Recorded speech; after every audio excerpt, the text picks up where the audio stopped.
O povo mais feliz dessa terra, que nós temos plena satisfação, Deus que nos dá alegria, glória a Deus. Nós vamos compartilhar hoje uma palavra, e já compartilhamos, é claro, de manhã, e eu espero que essa palavra venha trazer luz sobre a nossa vida, porque esse é o tema que a gente vai trabalhar aqui, né? E eu dei um tema assim um pouquinho estranho, diferente, baseado, fazendo uma paráfrase ou uma interpretação de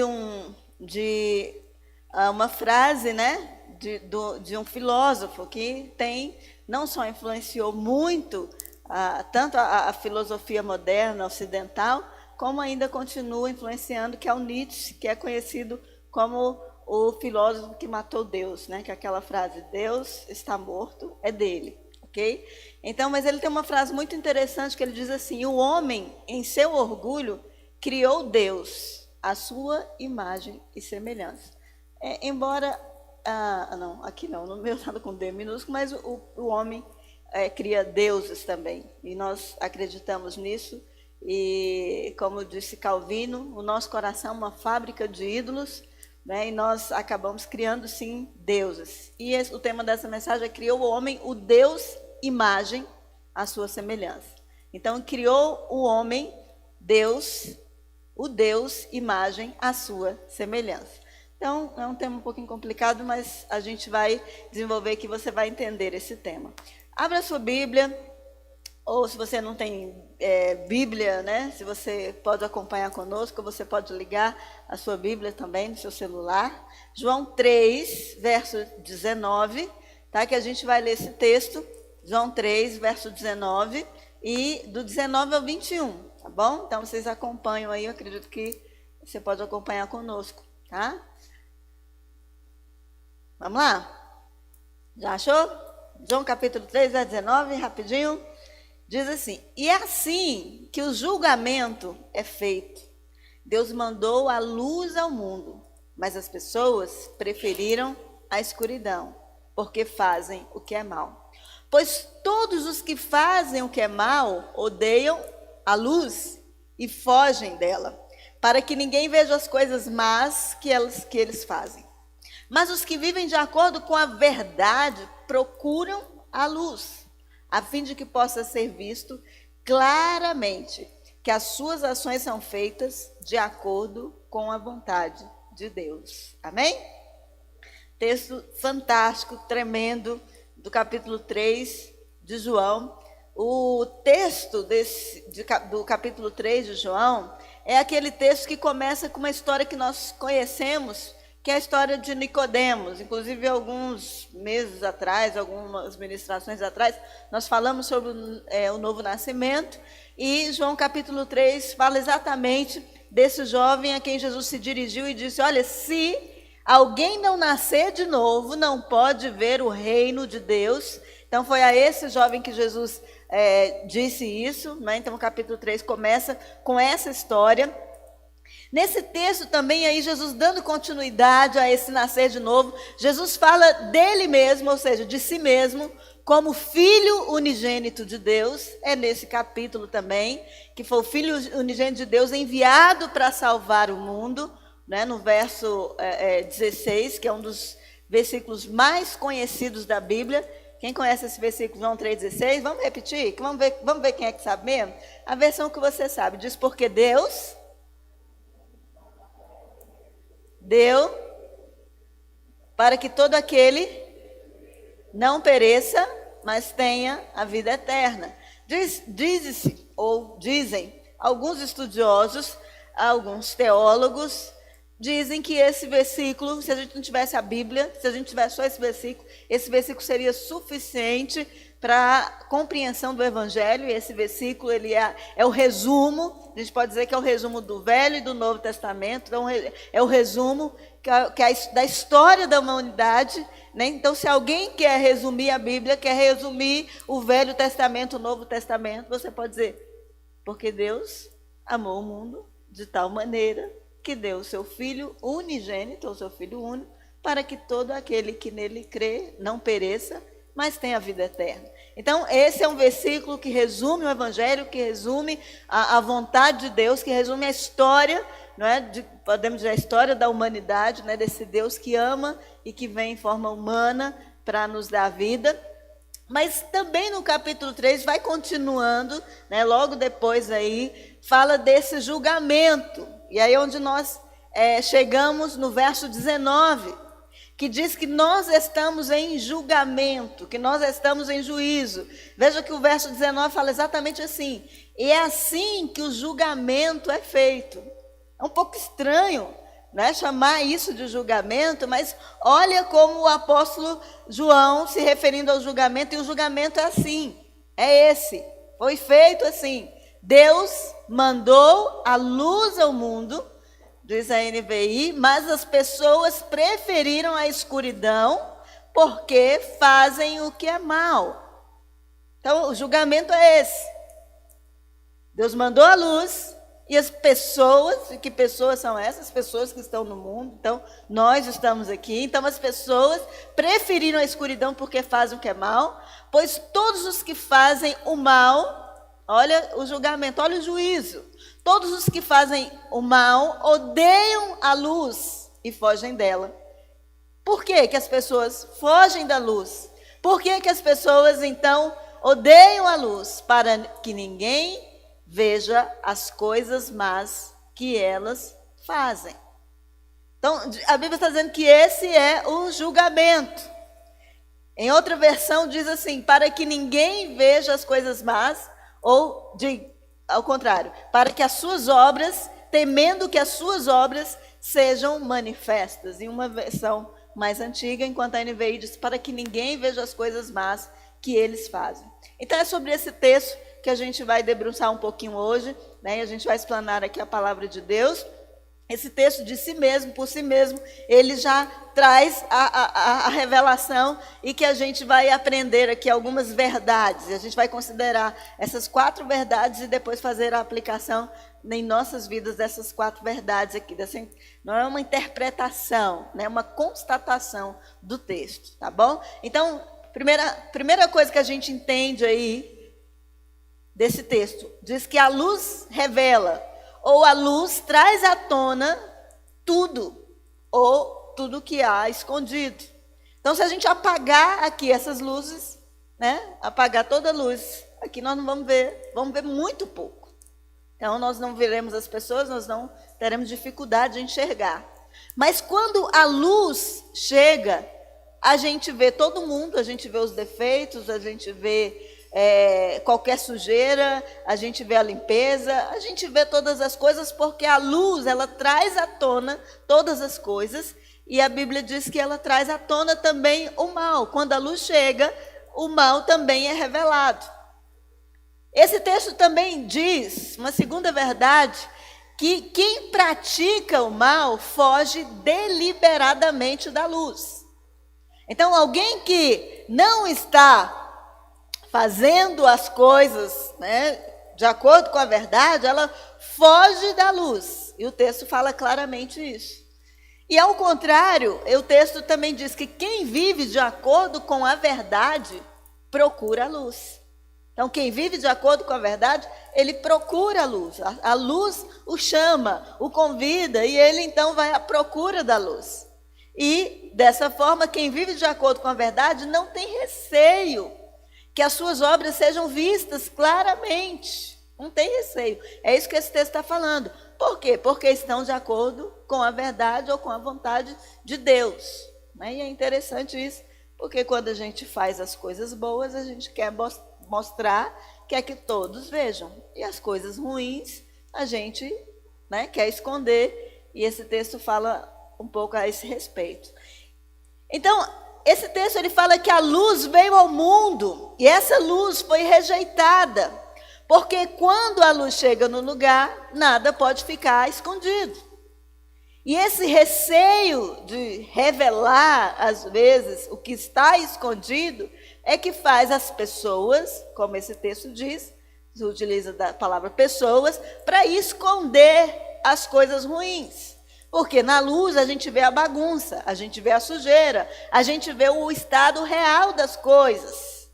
E quando nós não queremos que o mal seja visto, é evidente que a gente vai preferir a escuridão, a gente vai preferir esconder, a gente vai preferir colocar as coisas debaixo do tapete. E esse texto está falando justamente sobre isso.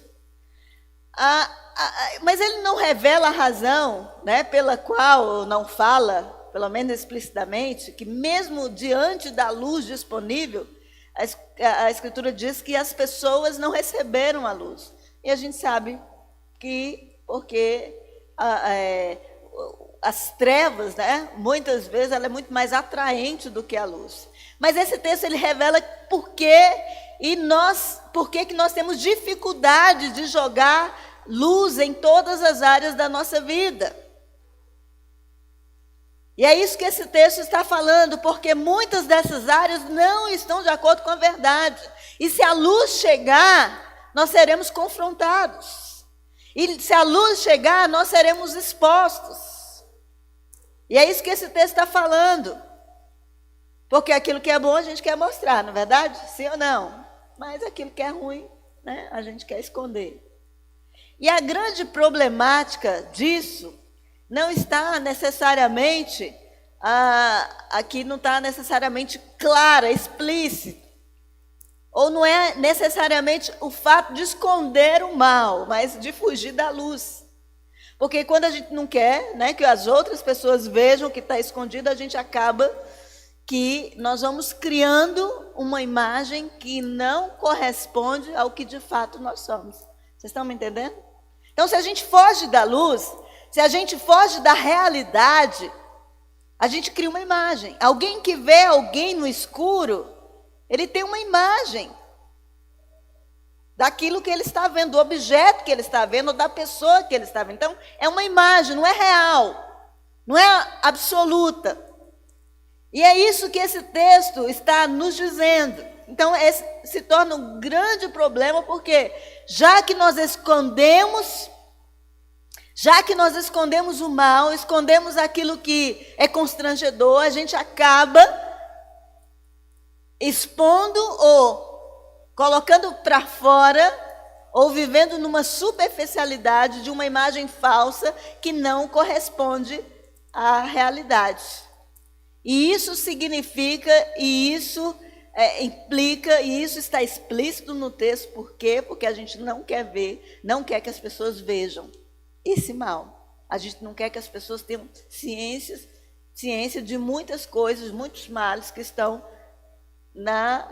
não estão na superfície, mas estão no profundo. Então isso significa, e o texto fala sobre por que nós não queremos que as pessoas vejam. Isso significa que nós temos problema com o julgamento. Sim ou não? Temos problema com o julgamento das pessoas. E como resultado dessa preocupação do julgamento das pessoas, a gente vive focado, já que eu não consigo, né, ser o que de fato eu estou querendo aparentar ser, então eu crio essa imagem, uma imagem fora de suspeita, porque eu não quero o julgamento das pessoas, eu não quero as perguntas. Esses dias eu estava lendo um livro e o autor fala assim: qual é a pergunta que você não gostaria que as pessoas fizessem para você? Qual é a pergunta? Qual é a pergunta que te constrangeria? Ou que nos constrangeria? Então, a gente não quer esse julgamento, a gente não quer as perguntas, e por isso a gente prefere se vestir de uma imagem, uma boa imagem, e uma imagem que tenha a aprovação das pessoas. Uma imagem que tenha a curtida das pessoas. Uma imagem que passe uma boa reputação. Gente, quem não quer uma boa reputação, meu Deus do céu? O próprio escritor de Provérbios, lá no capítulo 22, verso 1, ele diz que vale mais ter um bom nome do que muitas riquezas. Então, ser estimado é melhor do que ouro, do que prata, do que riqueza. E o escritor reconhece isso. Há um provérbio que reconhece isso. Então, a boa reputação entre as pessoas, uma boa imagem, é legal. É legal. Não estou dizendo que a gente não tem que ter uma boa reputação, a gente não tem que ter uma boa imagem. Mas a nossa imagem, ela tem que corresponder à nossa integridade, ao nosso caráter. Porque qualquer coisa diferente disso é um fake news. É um fake news. E aí, nós devemos focar em ser muito mais, ou totalmente, em ser do que parecer ser. É porque parecer ser dá menos trabalho. A gente tira uma foto sorrindo, a gente tira uma foto de cima para baixo para não parecer gordinho, né? Já me ensinaram isso, tira a foto assim que, né? Então dá menos trabalho a gente forjar uma imagem, né, de parecer, a gente botar frases no Instagram, no nosso Facebook, a gente usar palavras que colaborem ou corroborem a nossa boa imagem, a nossa reputação, e ficar na superfície das coisas, sem que as pessoas conheçam de fato quem nós somos, as nossas mazelas, os nossos fracassos, as nossas lutas, os nossos traumas. Então o problema não é ter uma boa reputação, e como eu disse, o próprio escritor de Provérbios que faz essa reunião de Provérbios, ele diz que isso é bom. Vale mais do que muitas riquezas, inclusive. O problema é que a reputação, quando essa boa reputação, ou essa boa imagem que nós construímos, se torna uma capa para as coisas que estão escondidas. Quando nós não jogamos luz sobre a nossa vida. E se você observar esse texto de João capítulo 3, vocês vão observar que nós estamos vivendo sobre um juízo. Já vivemos sobre um juízo, um julgamento, que é a escolha das trevas em detrimento da luz. O texto diz, este é o julgamento, e o julgamento é este. E o julgamento é a sujeição a um Deus chamado imagem, que é um ídolo cruel, um Deus severo que não se cansa de pedir mais e mais e nos subestimar e nos subjugar e cada vez tirar mais e mais de nós. E por isso o tema dessa palestra, dessa mensagem, e criou o homem, o Deus imagem. Porque a imagem passou a ser objeto de culto. Essa boa imagem, essa boa reputação. A gente faz loucura, queridos, para passar uma boa imagem. A gente faz loucura para saciar esse Deus, infelizmente. E aí você vai, pastor, esse negócio de Deus, né? Olha o que diz Romanos, capítulo 1, verso 28, o apóstolo Paulo escrevendo aos romanos, falando de pecados. E lá no verso 28 ele faz uma afirmação, ele diz, olha, além do mais, visto que desprezaram o conhecimento de Deus, ele os entregou a uma disposição mental reprovável. Ele, Deus entregou os homens a uma disposição mental reprovável para praticarem o que não deviam. Pode nos parecer estranho, mas deixa eu falar para você uma coisa. Todas as vezes que nós trocamos a glória de Deus para glorificar a criatura, aquilo que Deus criou, sabe o que acontece? Nós somos entregues aos deuses criados por nós mesmos. É um juízo de Deus. A pior coisa que pode acontecer a um cristão, a um ser humano, é Deus falar assim, vou deixar ele sozinho. Essa foi uma proposta, inclusive, do próprio Moisés, do próprio Deus a Moisés. Moisés, se eu ficar com esse povo, eu vou destruir. Vai você, esse povo, eu vou prosperar vocês. Eu vou, eu vou deixar vocês ir. Eu não aguento ir com esse povo. Esse povo é murmurento, esse povo só me afronta. Moisés, sabiamente, diz, se o Senhor não for comigo, eu não vou a lugar nenhum. Porque a pior maldição que pode acontecer na nossa vida, Deus, ele não é a maldição, Deus vai jogar, não. Deus vai ficar de lá lançando dardos inflamados. Quem joga dardo inflamado é o diabo.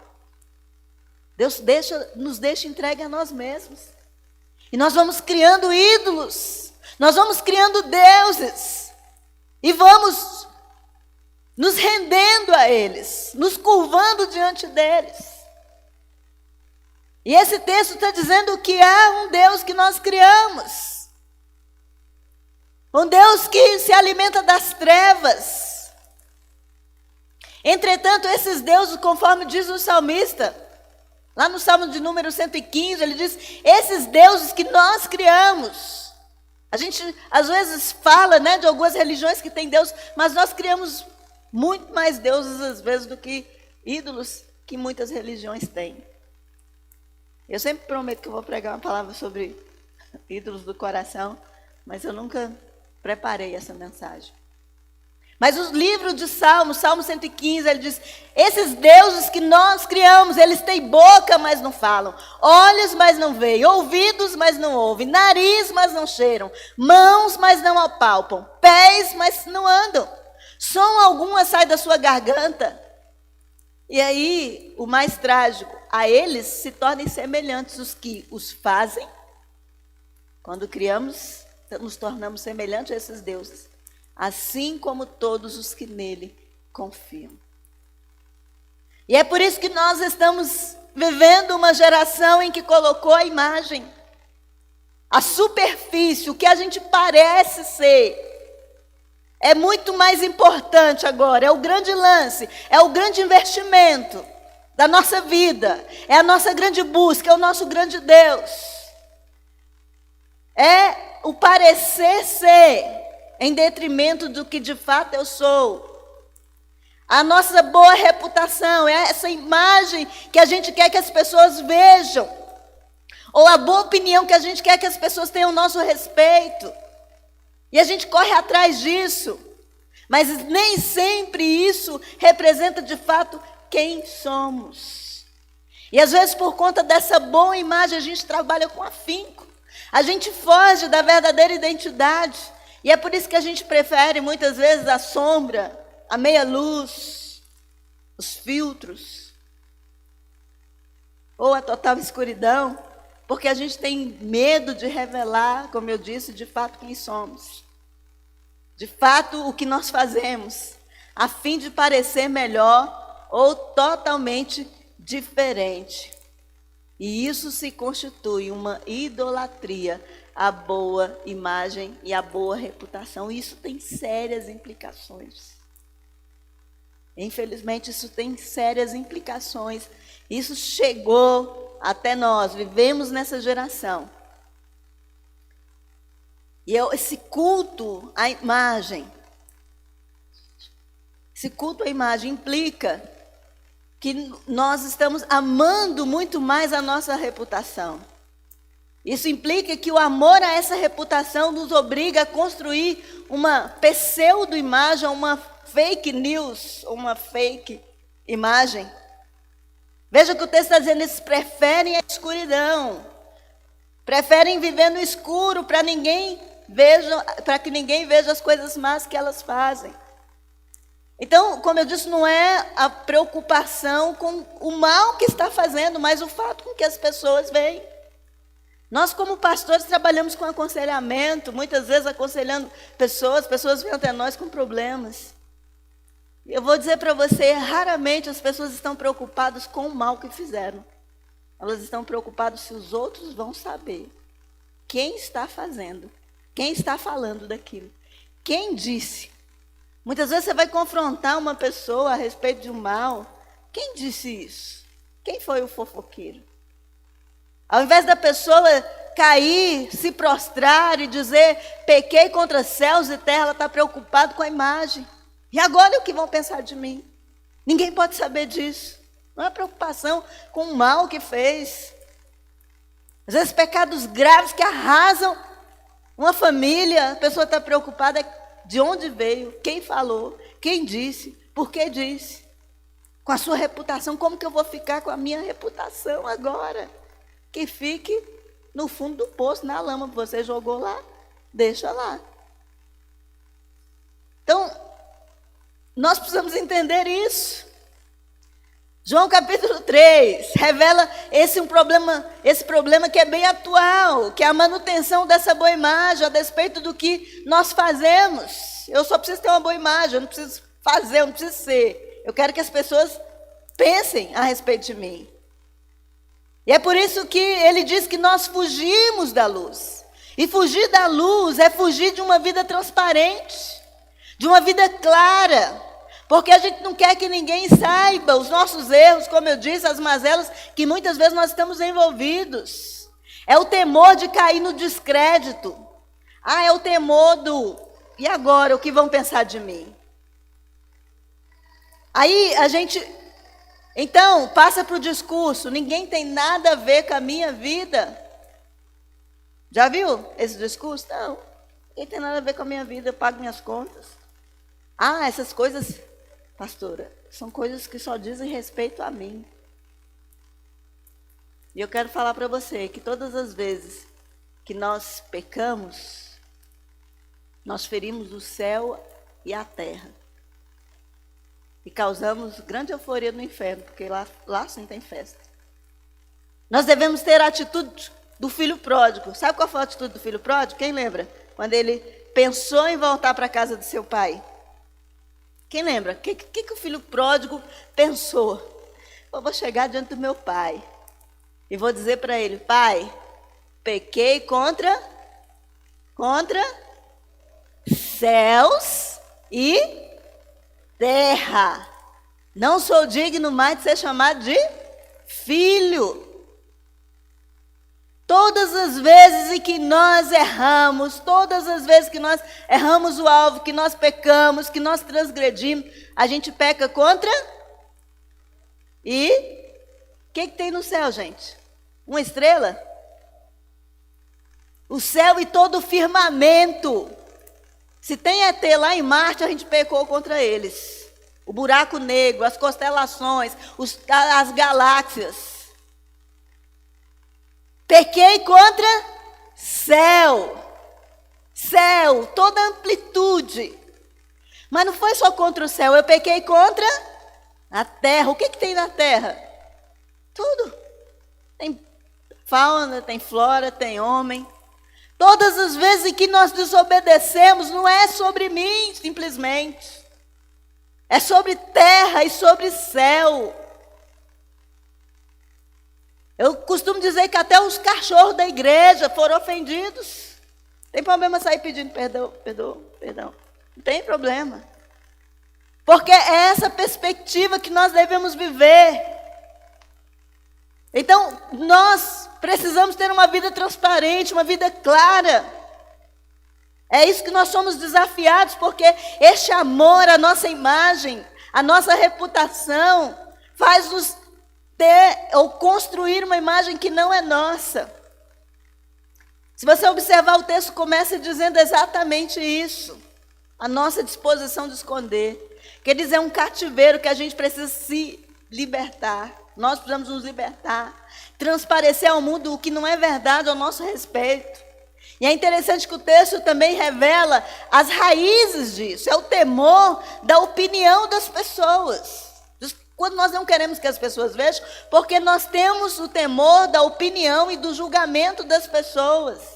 A raiz desse mal está na necessidade que nós temos de aprovação e de aceitação, que são necessidades legítimas, mas elas não podem se tornar o foco da nossa vida. Nós temos que ter cuidado com essas necessidades, porque elas muitas vezes se tornam patológicas, doentias, insanas. Então é a velha atitude encontrada lá no Éden, de se esconder, porque o homem pecou e se escondeu. E isso é trágico e continua sendo trágico, pois a nossa reputação ela tem que ser o retrato do nosso caráter, da nossa integridade. É pecado a gente querer que as pessoas tenham de nós uma imagem que não corresponde à nossa integridade. Não queira que as pessoas tenham uma boa impressão daquilo que você não é, na área que você não é, naquilo que você não fez. E essa é uma luta. E esse amor exacerbado, essa boa imagem, a esse Deus, quando nós curvamos a esse Deus, um amor à nossa reputação, é a raiz que nos faz esconder e não jogar luz sobre nós. Nós não podemos amar mais a nossa reputação do que amamos a luz e a verdade, e a gente vai ver isso daqui a pouco. Então é pecado construir uma imagem que não corresponde ao nosso caráter. A gente não tem que buscar a qualquer custo uma boa imagem, mas a gente tem que buscar, sabe por quê, gente? a dignidade. Fala assim comigo, dignidade.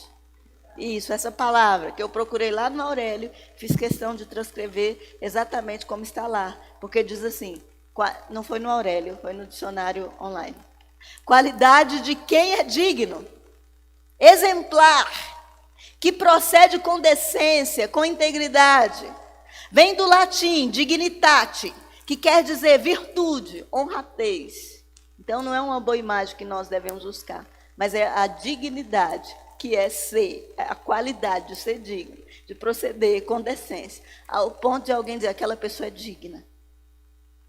Por que nós dizemos que ele é digno de todo louvor? Porque ele tem a honradez, ele tem a integridade. Dele vem o modelo, vem o exemplo. Ele é digno. Querer qualquer coisa além do que nós somos dignos é pecado. É desonra, é imoral. É imoral transparecer uma virtude que a gente não tem. Uma boa reputação sem ser digno daquela imagem ou daquela confiança que a gente tanto quer que as pessoas tenham conosco. Você já viu que é tão esquisito esse negócio de luz sobre a nossa vida, que quando a gente esconde uma coisa, a gente acaba tendo que esconder outras coisas e começar a inventar outras coisas piores para manter oculta aquela primeira coisa, e tudo vira uma bagunça, vira um abismo, e a gente vai vivendo uma teia de ocultar e de trevas e cada vez mais.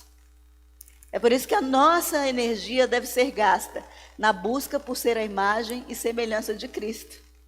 Então, e que a nossa reputação seja uma consequência da nossa integridade, não de uma imagem forjada a custas de falsas verdades. Se é que existe falsa verdade, né? É um eufemismo. Então, a gente tem que fugir, queridos, dessa necessidade de parecer ser santo, parecer ser maduro, parecer, sabe? A gente tem que ser digno da imagem que a gente quer reproduzir ou quer que as pessoas vejam. A segunda implicação é que a idolatria e a reputação, ela impede uma real transformação. Veja que uma vez que a gente se engana, e se a gente vive na superfície, a gente não enfrenta o problema a fim de mudar e ser transformado pelo Espírito Santo de Deus. A gente fica muito mais tempo trabalhando na nossa imagem, no nosso melhor clique, onde eu passo para as pessoas essa boa imagem. E isso é problemático, porque a gente vai alimentando o orgulho. E tudo isso, como eu disse, a raiz disso são as pessoas que estão ao nosso redor, que a gente não pode cair no conceito, que a gente não pode parecer ter menos do que os outros. Conforme diz o Tim Keller, um dos nossos escritores aí atuais favoritos, e ele citando C.S. Lewis, ele diz assim, citando C.S. Lewis um livrinho muito bom do Ego Transformado, ele diz assim, o orgulho é o prazer de ter mais do que os outros. É o prazer de sentir melhor do que os outros. Isso é orgulho. Então, não é que eu quero simplesmente ter. Não, eu quero ter mais do que os outros. Então, uma pessoa chega com uma roupa bonita, não, eu quero ser mais bonita do que ela. Isso é um orgulho. E ele faz essa afirmação, né? Citando C.S. Lewis. Então, a gente precisa entender que esse senso, ou essa fugida da nossa realidade, impede a nossa real transformação. A gente fica impossibilitado de ser transformado, de ser tratado e de ser modificado pelo Espírito Santo. Essa imagem que a gente vai criando, ou esse Deus que a gente criou. Terceira coisa, esta implicação. Outra terceira implicação, alimenta uma cultura diabólica de mentira, de desonestidade, de falsidade, de engano, de supervalorização da imagem em detrimento da dignidade e da integridade. Nós já vivemos um tempo de futilidade, quem concorda comigo? Tem gente especialista no fútil, né? Em futilidades. Já vivemos essa cultura da futilidade, por causa desse Deus que nós criamos, o Deus imagem. Então, Tem uma série aí de pessoas vendendo futilidades e a gente vai comprando. A gente não conhece as pessoas mais, a gente conhece a imagem que elas estão vendendo. Não é? Então a gente não conhece as pessoas. O problema, ok, é um problema, mas o problema maior é que nós como igreja, nós como cristãos, nós como conhecedores da palavra de Deus, a gente entra nesse ciclo. E a gente entra nessa onda de vender a nossa imagem também, negociar. A gente quer ser visto, a gente quer que os nossos olhos, os nossos rostos, as nossas roupas, tudo que a gente faz seja visto. Mas nós fomos chamados para pregar a verdade, confrontar os deuses deste século. Quando você olha a história do povo hebreu, as 10 pragas, e você vai fazer um estudo mais apurado, você vai ver que cada praga daquela confrontava um deus do Egito.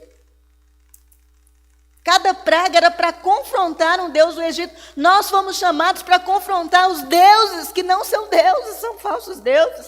A gente não pode entrar nesse ciclo, onde os valores do reino de Deus vão sendo sucateados por nós mesmos. Nós não podemos alimentar, queridos, essa cultura.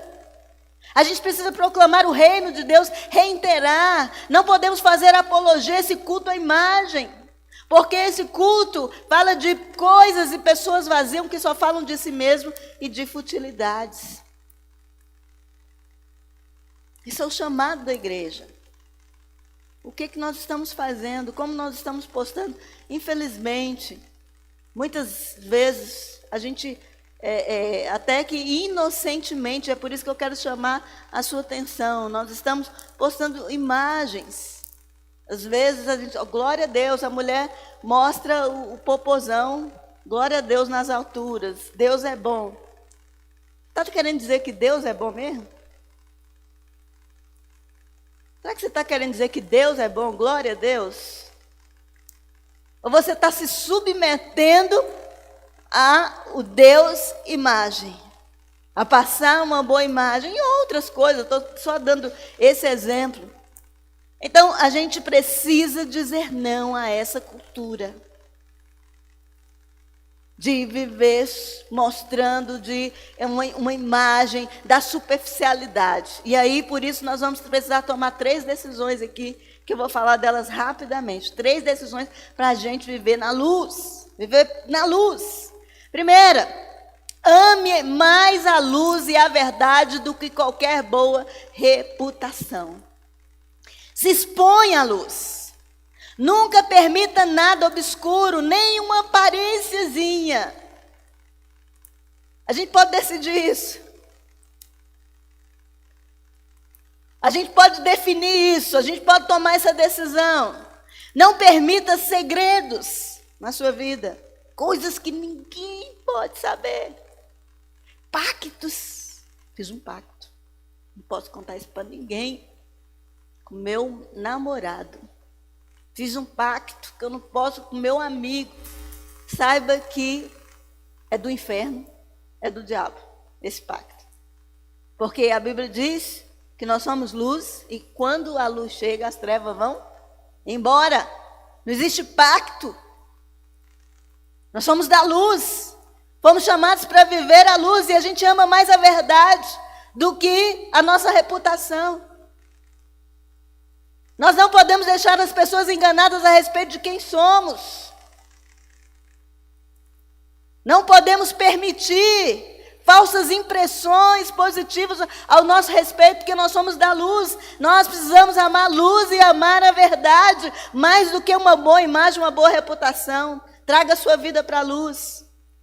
Segunda decisão. Estabeleça uma cultura de transparência, uma cultura de honestidade em todas as áreas da sua vida.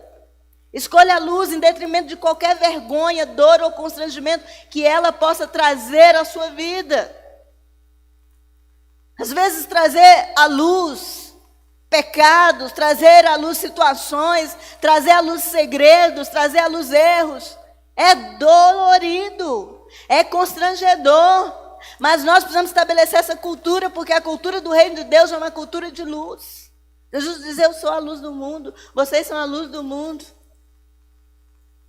Precisamos estabelecer, em detrimento a qualquer dor, a qualquer constrangimento, a qualquer, vergonha que a gente possa passar, seja um outdoor desse valor do reino de Deus. Deus preza pela luz, Deus preza pela exposição. Deus quer que tudo seja revelado. E há uma promessa disso, lá em Marcos capítulo 4, 22, diz, pois não há nada de oculto que não venha a ser revelado, amém? Um dia tudo vai ser revelado, oh glória a Deus. Nada em segredo que não seja trazido à luz do dia, há uma promessa de Deus. Há uma promessa de Deus que tudo será um dia revelado. E eu aguardo ansiosamente esse dia, não é para trazer, para saber as fofocas, os problemas de cada um, é para que haja cura, para que haja restauração e transformação. E terceira e última decisão que a gente precisa, viva a graça libertadora. Quando a gente vai temer, achar que, olha, uma vida exposta, uma vida aberta, uma vida transparente, quando isso vai me trazer constrangimento, quando isso vai trazer julgamento, eu vou decepcionar pessoas, lembre-se, a gente tem que temer mais a Deus do que o homem. Saiba que você terá sempre o perdão de Deus, embora nem sempre a compreensão dos homens. Nós precisamos decidir ter essa vida libertadora. Essa vida de luz, abençoada. Viver essa graça de Deus, porque como Deus nos vê é mais importante do que como as pessoas nos veem. A gente precisa ser liberto desse cativeiro, da afirmação, da apreciação. Não estou dizendo que a opinião das pessoas é importante, é muito importante. Mas eu estou dizendo que se a gente se preocupa em simplesmente agradar as pessoas com uma boa imagem, mas se a gente continua uma vida nas trevas, nós não estamos agradando a Deus, a gente está preocupando com os outros e com Deus. E com Deus. Aquele que me amou, aquele que morreu por mim, aquele que me resgatou, aquele que me chamou. Então, muitas vezes a gente está vivendo sobre um jugo pesado, um cativeiro pesado de uma vida obscura que não traz à tona. Queridos, eu quero fazer eu falei de manhã e eu falo com você, eu tenho um compromisso aqui na igreja, com esses discípulos e com essa igreja. Longe de mim ferir o coração do meu Senhor. Mas se algum dia eu vier a cair, vocês serão os primeiros a saber. E eu vou chegar aqui nesse púlpito da igreja. E assim como vocês me ouvem para pregar o evangelho, assim como eu tenho responsabilidade sobre a vida de cada um de vocês, em oração, e vocês têm vocês confiam nesse púlpito, vocês podem ter certeza que não há nada oculto que não venha a ser revelado para a vida de vocês, para a vida dessa igreja. Eu tenho esse compromisso com você. Amém? Eu tenho esse compromisso com você. Vocês serão os primeiros a saber e pedido de perdão, tão público quanto o pecado deve ser o arrependimento. Porque eu quero viver uma vida de luz, amém? Uma vida de graça. Viva essa graça, nós precisamos ser libertos. E aí buscar ser dignos da nossa vocação e não escravos da nossa reputação. Isso é uma vida de liberdade. Amém? Quem quer ser livre aqui?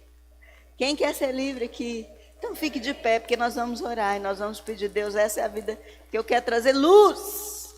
Que eu sou luz. Quero viver essa vida de luz. Quero tirar toda a treva da minha vida. Trazer luz. E nós vamos viver essa graça libertadora, porque Deus é um Deus que perdoa, que ministra o seu perdão quando nós chegamos a Ele em arrependimento, embora a gente, como eu disse, não tenha compreensão das pessoas, mas como Deus te vê é mais importante do que como as pessoas te veem. E que o nosso desejo de ser possa derrotar o nosso desejo de parecer ser. Essa é a nossa busca como cristãos. Somos luz, amém? Você pode orar? Nós vamos orar. Pai, em nome de Jesus, nós estamos aqui, Senhor, como igreja, como povo, como família. Deus, e nós queremos pedir ao Senhor esta graça, de viver esta vida de luz, de viver esta vida, ó Deus, que se abre, Senhor, essa vida de transparência. Nós queremos, ó Deus, ser transparentes, não queremos uma vida de pecados ocultos, de segredos. Nós somos livres porque a tua igreja é livre, Senhor. Nós somos luz do mundo. Veja em nós, as pessoas possam ver em nós a luz, ó Pai. E faz essa igreja, Senhor, luz neste mundo. Quando houver só trevas na terra, Senhor, nós queremos ser as tochas que brilham. Quando houver trevas em um lugar, ó Pai, nós queremos ser a luz que brilha, Senhor. Quando houver escuridão, Pai, sejamos a luz que vai brilhar, ó Pai. Porque nós somos luz e a tua luz chegou sobre nós. E longe de nós viver esse juízo de rejeitar a luz. Nós queremos amar mais a verdade, a tua luz, do que qualquer boa imagem e qualquer reputação. E queremos subjugar este Deus imagem, que tem tomado conta, Deus, das nossas vidas, da igreja, do mundo, porque nós somos a contracultura deste mundo. E queremos pregar a tua palavra, sendo modelo, exemplo, e não tendo nada do que se envergonhar, como diz o Senhor. Em nome de Jesus, nos abençoe, meu Pai. Espírito de Deus, vem sobre nós, te desejamos.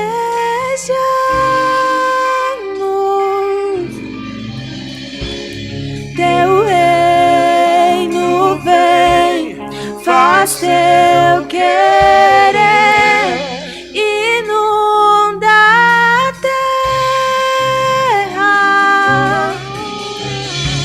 Espírito de Deus, vem sobre nós, te desejamos.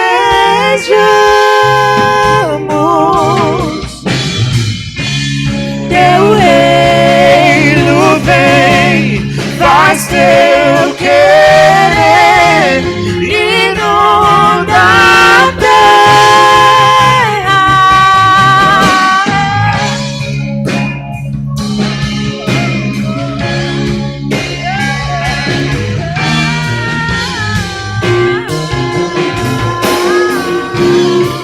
Espírito Santo, nós te louvamos. Nós buscamos a tua face porque reconhecemos que só o Senhor, só o teu poder, só a tua graça sobre nós é capaz de fazer-nos viver uma vida de luz. Pai, nós queremos ser luz, sal da terra, e queremos, ó Deus, dizer a este mundo: olhem para nós, porque nós representamos Jesus. Em nome de Jesus, faça assim com as suas mãos. Nós vamos enviar você, onde você for. Você é luz. Você pode pregar esta palavra. Você pode chegar com a palavra do reino de Deus. Que não haja nada obscuro, que não haja nada oculto, mas que a sua vida possa ser um reflexo da glória de Deus, da imagem e semelhança de Deus, porque esse é o nosso chamado, de ser dignos da nossa vocação. Espírito Santo nos capacita para isso, em nome de Jesus. Que o Senhor te abençoe e te guarde, faça resplandecer o seu rosto sobre ti e te dê a paz, te dê transparência, te dê uma vida de dignidade e vença toda potestade, todo Deus que se levanta neste século contra o nosso Deus, o único Deus verdadeiro. Em nome de Jesus, que o Senhor te abençoe. Vá em paz, amém? Abençoe as pessoas, abençoe, seja bênção, em nome de Jesus. Deus te abençoe.